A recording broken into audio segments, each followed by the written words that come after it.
అవినీతికి బంధుప్రీతికి అక్రమాలకి నిలయంగా మారిన హైదరాబాద్ క్రికెట్ అసోసియేషన్ వ్యవహారాలపై తెలంగాణ ప్రభుత్వం దృష్టి సారించింది.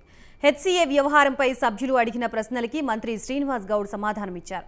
అవకతవకలకి బాధ్యులైన ఏ ఒక్కరిని వదిలిపెట్టేది లేదని మంత్రి శ్రీనివాస్ గౌడ్ ప్రకటించారు. హెచ్సీఏని గాడిన పెట్టేందుకు ఉన్న ఏ అవకాశాన్ని వదిలిపెట్టబోమని ఆయన స్పష్టం చేశారు. వారు చెప్పినట్లు హెచ్సీఏ అనేది ఇచ్చినటువంటి ఉప్పల స్టేడియం ప్రభుత్వ భూమి అధ్యక్ష. హెచ్సీఏ అనేది ప్రతి జిల్లాలో కూడా డెవలప్ చేయాలని, ప్రతి జిల్లాలో కూడా క్రీడా ప్రాంగణాలు, క్రికెట్ స్టేడియాలు తయారు చేయాలని చెప్పి, క్రీడాకాలం తయారు చేయాలని నిబంధన ఉంది అధ్యక్ష. వాళ్ళు పట్టించుకోవట్లేదు. అందుకే వారిపైన చాలా కేసులు కూడా ఉన్నాయి అధ్యక్ష. వారు చెప్పిన దానిలో కూడా ఇంకా అవన్నీ పెండింగ్లో ఉన్నాయి. కొన్ని కోర్టు కేసులు ఉన్నాయి, కొన్ని ఏసీబీ కేసులలో కూడా ఉన్నాయి. తర్వాత సుప్రీంకోర్టు కూడా కమిటీ నియమించింది అధ్యక్ష. ఆ సుప్రీంకోర్టు కమిటీకి కూడా మేము రిటర్న్గా ఇచ్చాం. ప్రతి జిల్లాల్లో కూడా మేము కమిటీలు ఏర్పాటు చేస్తాం. జిల్లా కలెక్టర్ అధ్యక్షతన క్రికెట్ అసోసియేషన్ ఏర్పాటు చేసి మేము 33 జిల్లాల్లో కూడా కమిటీలు ఏర్పాటు చేసాం.